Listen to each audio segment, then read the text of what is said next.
loves. Welcome to another episode of Coffee Chats, a series of alternative perspectives. Before we get into today's episode, I'd like to take this opportunity to thank all of you who contributed to last week's episode in the comments. Greatly appreciated. As normal, I've selected 2, and here they are. This comment is from Lorraine Kemp 2909, who says, Meghan has definitely moved on. She is focused on her family, her service, work, and what gives her joy. The show is relevant for today's working women who juggle work and home and family and want to inject some love into their own lives. This is the TIG Mark II, and I enjoyed it. This comment is from Lubertha August 6705, who says, unbelievable. This petite American woman who married a British prince has such a tight grip on the brains of the British tabloids and mouthpieces. Is it really that boring with the left behinds that Meghan is their only source of royal news to help them pay their bills? Don't they get it that it's Meghan's day and she's doing it her way? I binge watched the show and thought it was upbeat, colourful and filled with ideas to make serving even a simple dish palatable. Its theme was food, friends and fun. What was not to like?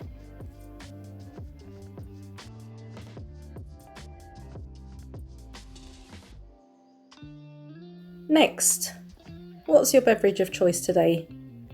I have mixed apple juice and sparkling water. It's very refreshing and it's much needed right now. My voice is a bit croaky, so forgive me for that if that's coming through. Drop in the comments what you're drinking. So I completely agree with those 2 comments. And the comment section was filled with how many of you guys enjoyed Meghan's show. I managed to watch the remaining episodes and I was left feeling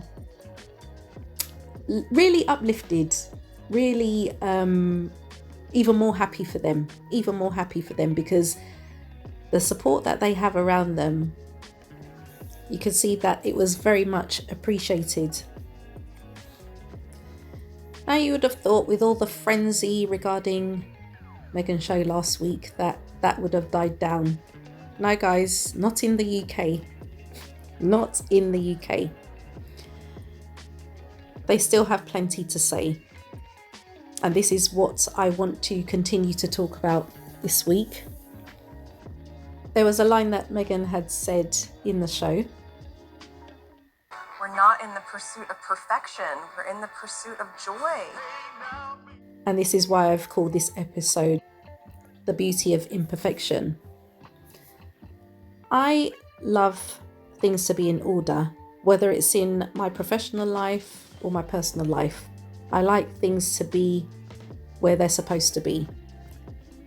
Now, obviously, you allow for the odd incident or there are variables outside of your control. And sometimes things will be out of order. I have a thing where I like to make sure my space at home is clean and tidy, especially when I'm about to go to bed. The dishes, I need them to be washed and put away, but there is going to be the odd time where I'm too tired to do it. And I'll just look at the sink and I'll be like, nah, I can't face that. I'll leave it till the morning. Then I wake up and I see the sink and I'm like, why did I not do those last night? Because it kind of shifts my day off balance. So I try as much as possible to keep everything in order. I'm not obsessive about it, how I used to be when I was in my teens and 20s, when I was going through that insecure people-pleasing stage.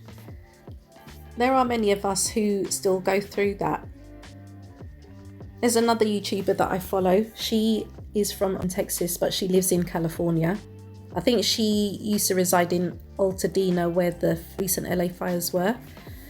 I started watching her during lockdown. And at that time, she was married to someone who was working for the LA Dodgers. Guys, I'm not familiar with, I think it's baseball. Correct me if I'm wrong.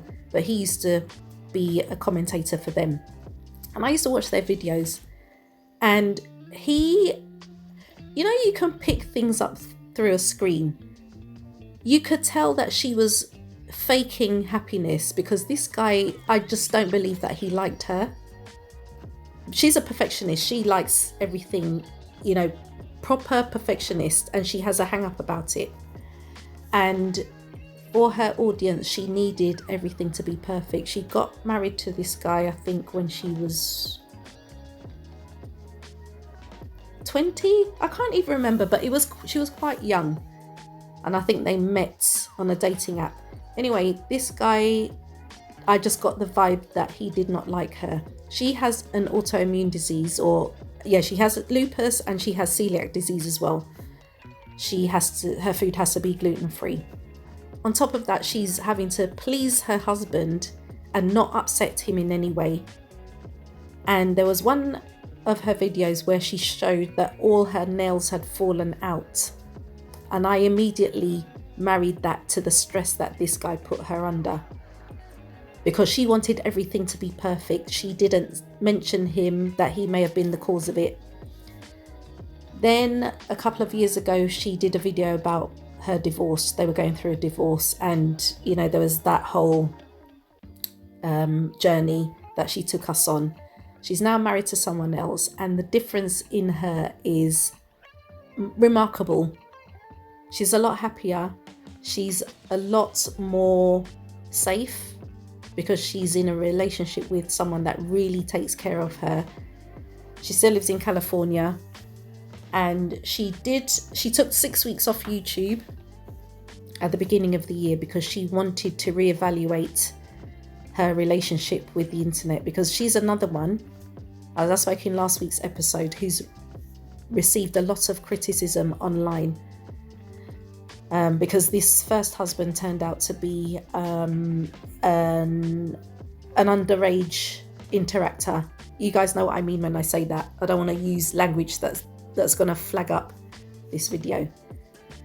Apparently she didn't know about it, but the internet is saying that she must have known and blah blah blah. Apparently there's a lot of things she didn't know that her first husband was up to during the marriage, and she suspected he was cheating on her, but she didn't know it was with more than one person. So anyway, as I said, she did this 6-week break, took herself completely offline, deleted all her apps, and she just needed to find herself. So she's recently come back online, and the first 2 videos that she did on YouTube, she was doing a podcast, one with a good friend of hers, and they were just talking, you know, generally about all aspects of her life and, you know, internet presence, etc., etc. Then the second podcast was with her husband. Now she decided that she needed to kind of be tipsy for this one, because then she'd be less inhibited, which I found interesting because up until very recently she never drank. So anyway, she's with her husband, and her husband was trying to sort of get her to open up and be honest about her feelings about the internet and her audience and how she was perceived. And she's decided now that she's going to just be herself and not try to be perfect anymore. So this is a video that I'd seen last week, and this is what she said. I've had several unprompted conversations lately with loved ones in my life, and on their own, they've all said the same thing. It's like led me to this thought. I feel like I am genuinely changing so much. Like I feel myself changing to the point to where other people are noticing me changing. It's like, you know what they say whenever you're on like a fitness journey or whatever about like, you notice when you put on this much muscle, but then other people notice when you put on that much more. And it's like, once they start to notice, it's like actually so much progress. I feel like emotionally I've reached that point where people in my life are starting to notice how different I am in a good way and like actually say things about it. Like when I was in Vegas with my parents, they were like asking me some questions about like, well, like how did that video perform? How did it do? And I was like, I actually don't know. I didn't check. And they're like, oh, you didn't check? And I'm like, yeah, I don't know. I liked it. And so I put it out there, and then I actually didn't check to see how it performed. And they were like, oh, like, kind of like, okay, that's not the Mikkel we usually know. And they just, asked me some things. And then finally, my mom was like, you feel so much lighter. Like, you just feel lighter. Like, you're like here and you're not really that stressed and you're not really that worried about like other things going on. And I was like, that is funny because a lot of people in my real life have been saying that to me lately. Even my therapist has said that to me on her own. And I was talking with Jordy. I'm trying to remember the exact words that he said, but him saying it to me this morning, I was like, you know what? That's actually really interesting and like maybe something I can share with the vlog. I forget what he said first that brought it up, but we started talking about his realizations and how he's seen me change. And he was like, I feel like lately you just realize that you are a human that is worthy of being loved and enjoying your day-to-day and enjoying your life. And previously you seem to prioritize mostly keeping people happy around you instead of doing things for yourself and enjoying your day-to-day. And I was like, yeah, actually I have felt that shift in me a lot. And I don't know if it's just that I got kind of fed up. Like, if I realized that people pleasing is just such a losing battle, and like, yeah, obviously I care about people and I want to do good, but like putting that above my own health was not doing anybody any favors, was not actually making a difference. And so in some ways I got kind of fed up of like, whatever, whatever. I'm going to try my best to be a good person and to love people, but I'm also going to take time for myself and to rest and to enjoy my day. There's a lot of just like silly little frivolous people pleasery type things that I think especially young women put a lot of care into. And I feel myself letting go of that. And I don't know. I know I said in those podcast chats that I haven't really met myself. I feel like I'm actually just now starting to meet myself. And I'm really, really enjoying life. And I'm not letting people like rain on my parade as much. And cheers to that. Cheers to that. So when it comes to Meghan, it wasn't really brought into sharp focus the level of perfection they expected from her when you contrast that to other female members who married into that family. The firm put every imaginable obstacle in Meghan's way because they expected her to prove herself over and above the necessary. And the British media did all they could to fuel that fire. Whether it was her nail colour, whether it was the way that she sat and crossed her legs, whether it was holding her baby bump, everything was wrong. They expected Meghan to fall in line and self-extract her personality in order to be perfect. What I realised, which I did not realise when Diana was alive, is that the firm despises outspoken women. That is why Diana was not able to do well in that family. That is why Kate remains in that family, because she's had to leave her personality behind in order to be accepted. Diana wasn't liked in that family. She had too much mouth. She had too many opinions. She had a completely different way of doing things, which it kind of stirred everything up, and they're not used to that. You come into the royal family and you do what we say. We don't want you to try and change us. We don't want you to do things differently. You shut up and you do as you're told. That is the premise. That is the foundation that these women come into.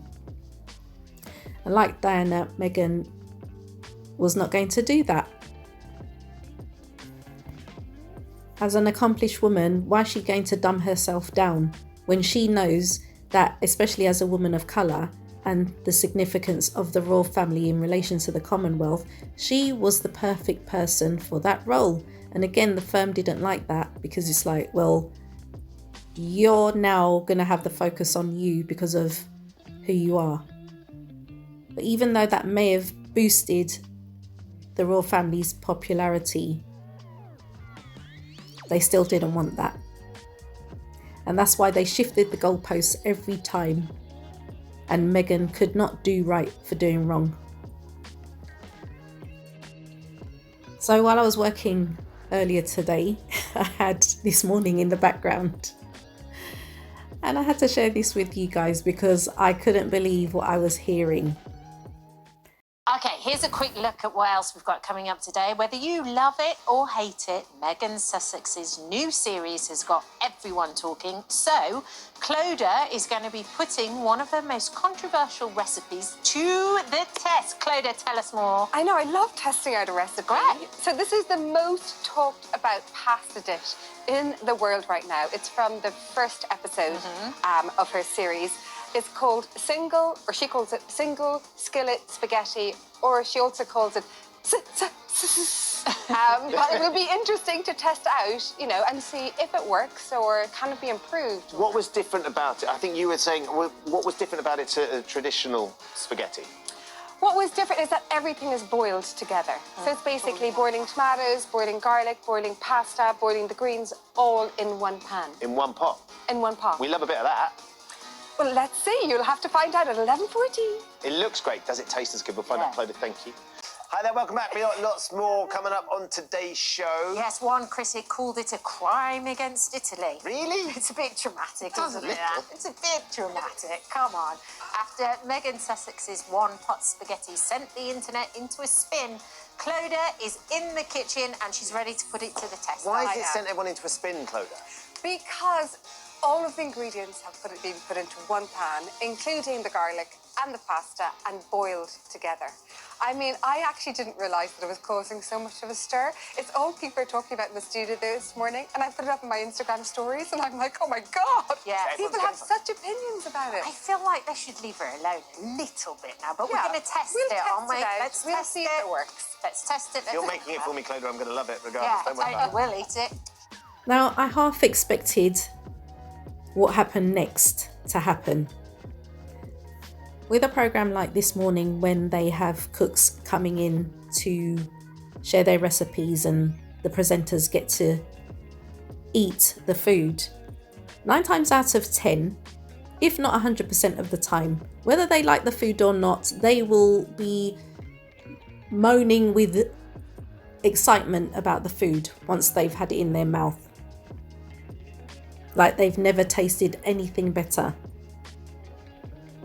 Why was I not surprised that this was not the case when this Clodagh McKenna tried to recreate what Meghan had done on the show? In her brand new lifestyle series, Meghan Sussex has been giving us an insight into her culinary skills. I'm going to make you single skillet spaghetti. We do the whole thing in one pan, just like making a frittata. One pan, one and done. Drizzle a lot of olive oil over it. You put the dry pasta in, you pour boiling water on top, and that's it. Let it come to a boil and do this for 6 minutes in there. This is literally cozy.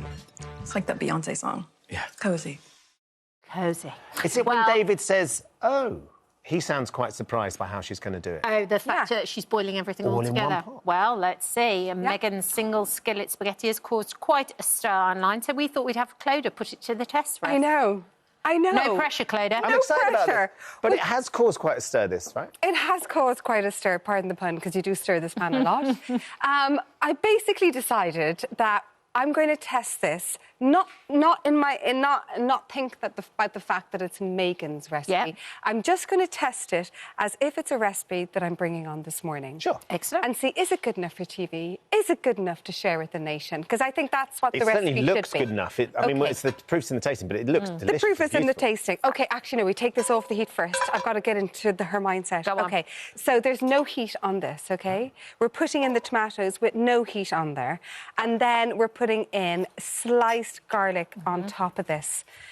You don't roast the garlic roast in the them all. pan, no, Yeah. at all. So I think what I'm going to do is I'm going to do step 1 of it, and then I'm going to give my little verdict. Okay. Step 1. Perfect. Okay. OK, so then the garlic goes on top of that. Nice. And then in on top of that, then we put chopped stalks of the chard and the cavolo nero that we're going to use afterwards. Lovely stuff. So that all goes on then. And then we put the spaghetti on as well over this. But this recipe is based, she didn't actually release the recipe. We basically stopped and paused and stopped and paused. Nice, okay, nice. Like how you used to record the top 40. Exactly. And then olive oil on top What of goes on that. too?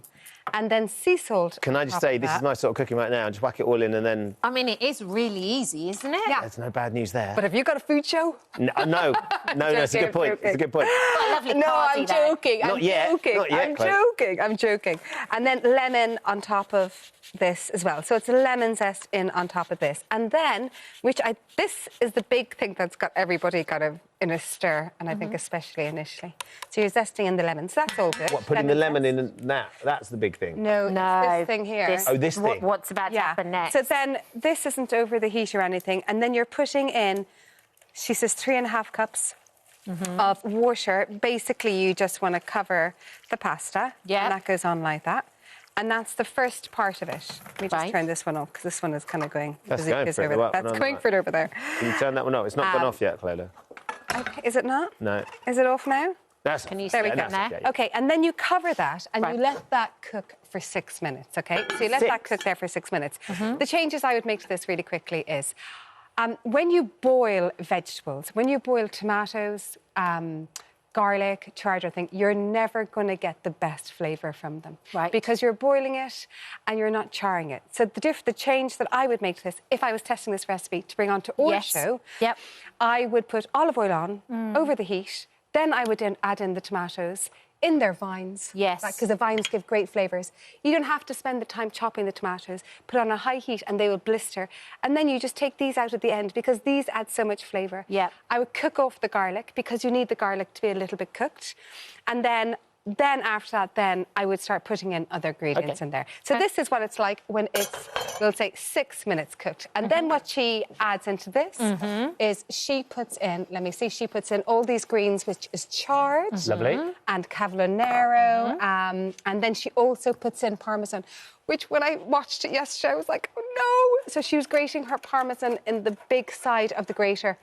I think that probably hurt every chef out there, because when you do that, you're getting really big, thick pieces of parmesan and it won't melt evenly across the pasta. That cooks for 3 minutes. So if you used the smaller side, it would melt more evenly? Exactly. So why did she use the big side then? I don't know. I don't You know, like big to be chunks honest. of parmesan? I And like then big she chunks of puts parmesan. chili in at the end like this. Oh, wow. And she puts the rocket, but she puts the rocket in while it's hot and she mixes it and she cooks down the rocket. The only thing about that, from a chef's perspective, is that when you are... Let me serve you up some here. When you're putting in the rocket cooked like this, it gets a little bit slimy. But do you know what? The proof is in the pudding. So let's have a taste. So I think, have a taste of this and think, is this a delicious pasta? Because if this is on television, it should be a delicious pasta.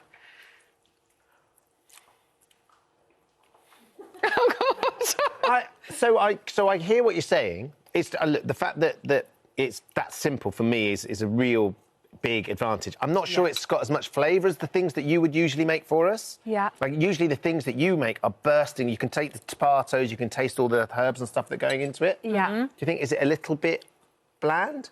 A little bit.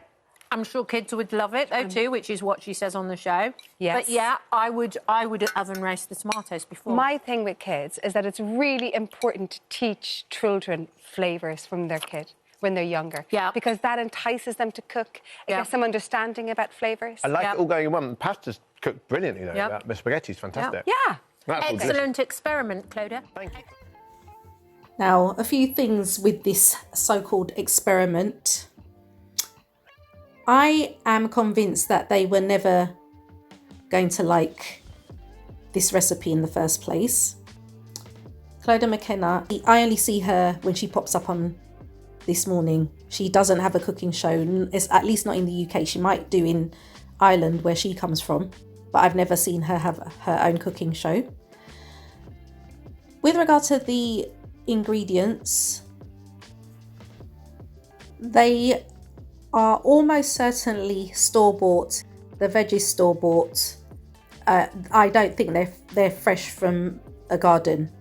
They could have got all this stuff from Westfield, which is across the road. And so the quality is always going to be diminished. Clodagh McKenna had made amendments to this recipe.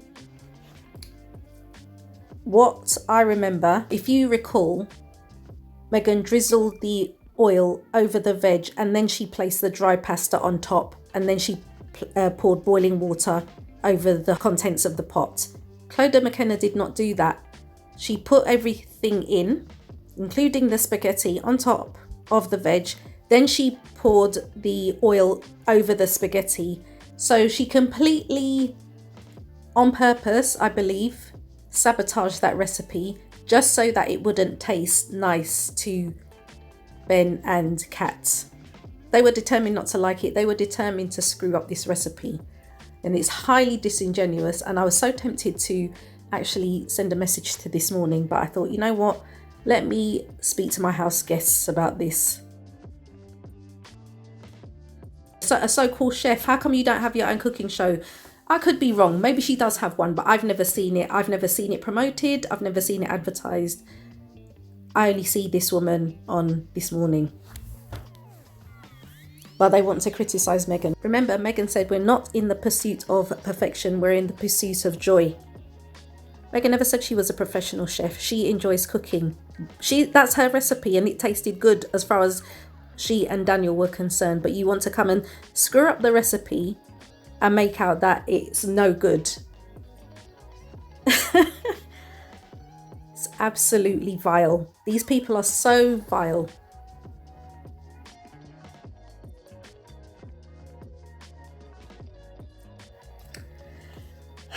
So guys, as I was in the middle of editing this episode, I was just checking something on Instagram, and this is what I've just seen. Tatler magazine has posted. This is Kate Middleton's brother, who is showing us that he also keeps bees.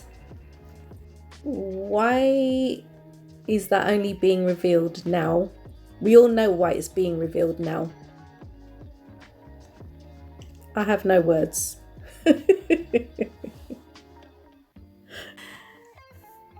Meghan, who lives almost 5,000 miles away, they are still trying to make her jump through hoops to prove herself. Meghan does not have the inclination to prove herself. Prove herself for what? What does she need to prove herself for? And you know what the funny thing is? Regardless of all the criticism that's still being levelled at her, there were people on social media trying the recipes that she shared and the floral arrangements. And it was so good to see. So guys, like Meghan said, it's not about perfection, it's about joy. We waste too much time, and I've talked about this. I talk about this on my channel, in this community. We worry too much about what other people think when we should just be free to be who we are. And some people do find that difficult, and some people less so. I'm going to reiterate it all the time. Meghan is not changing for anyone. You either accept her or you don't. She's still going to live her life. She's still going to be an amazing mum. She's still going to be an amazing wife. Harry is not going anywhere. Her children are being brought up in a holistic way, not being asked to perform like their cousins back in the UK. And, you know, I'm sorry to say, this is why certain members of the royal family will not enjoy good health. Not simply because of stress, because really I don't see what stress they go under. They're catered to in every area of their life. They eat well, but at the end of the day, it's a mindset. If your mind isn't right, it will reflect in every aspect of what you try to do. The firm have tried to destroy Harry and Meghan. They're not succeeding, and the frustration is mounting. Meghan and Harry cannot afford to be concerned with what other people think. The fact that they have so many people supporting them and are rooting for them, that is priceless. That is absolutely priceless. The fact that Meghan is still being focused on and people are up in arms about a recipe, I can't, guys. I even saw, this is how desperate the firm is, the institution. I was on YouTube just scrolling through some videos, other videos, and I saw an ad that came up. A royal correspondent, Roya Nika, some of you may know who she is, and she did an advert for, I think she writes for the Times. You guys know more than I do. And she was promoting a trip by the Duke and Duchess of Edinburgh, that's Sophie and Edward, and I think they were in Sri Lanka, or they're about to go to Sri Lanka, something like that. Guys, I didn't even take too much notice, but it's just like, in my head I was like, this is what you've resorted to now. You've got to promote them because you know no one's really interested, so you've now got to do an ad on social media with regard to this trip for less interesting royals. I mean, it's not a surprise. It's not a surprise. And that's what I say. They, you know, the establishment, the British establishment should focus on the members of the royal family that live here and what they're doing. But instead, people are angry because of one of Meghan's recipes. But remember, guys, this show is boring and fake and overproduced and glossy. Remember? I mean, every time I think about this, I laugh. Because it's laughable. And it will never end. It won't end, guys. It won't. There was one episode, it was with, I think it was episode 7. And what's the lady's name? Vicky Sai, I think it was. She has a skincare line. And they were having a conversation. You gave me this idea. I think it's so meaningful that if you break something that is precious and valuable, it's not broken. That fracture, and you taught me this, that fracture actually makes it more beautiful. That break makes it more beautiful. And I just think that it felt really symbolic of saying to anyone, if you've been through something, you're not broken. It can be fixed, it can be sealed and healed at the same time with Or something. celebrated, because it's what makes you beautiful. I'm going to say it wrong. Kitsunge, kintsugi. Oh, yeah. Perfect isn't beautiful. Yeah. Things that have lived and been dropped and put back together again are more beautiful. And then later on, when they did some cooking, they were cooking dumplings, I believe it was. And when they were turning the pan over, Meghan nearly dropped. Well, it didn't go according to plan. Now, I thought to myself, she could have easily asked for that to be edited out, but she didn't. You know, she could have made it all so perfect. Or don't include this because it's going to make me look bad. She didn't do that. I've had mishaps in the kitchen. I remember one time when my daughter was, she was young. I think she was about 10 or something. And I picked her up from school and it was pancake day, Shrove Tuesday. So she said, oh, Mum, can we make pancakes this evening? So we went to the supermarket, bought the pancake mix, made the pancakes. What happened to the pancakes? I burnt them. And to this day, this girl will remind me, oh, Mum, do you remember when you burnt the pancakes? I'm like, how long ago was that? Why are you still bringing that up? It wasn't my finest hour, guys.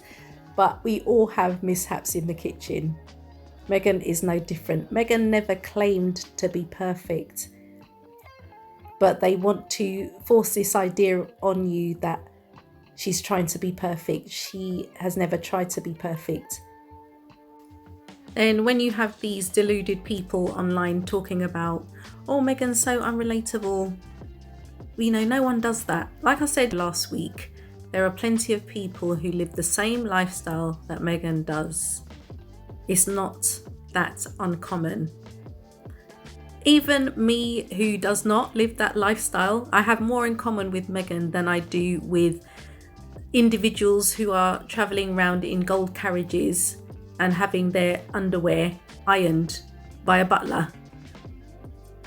That is what is unrelatable. So all of these people screaming Meghan is unrelatable, they're telling me that they relate more to the royal family that live here and their daily shenanigans. That's essentially what we're being told.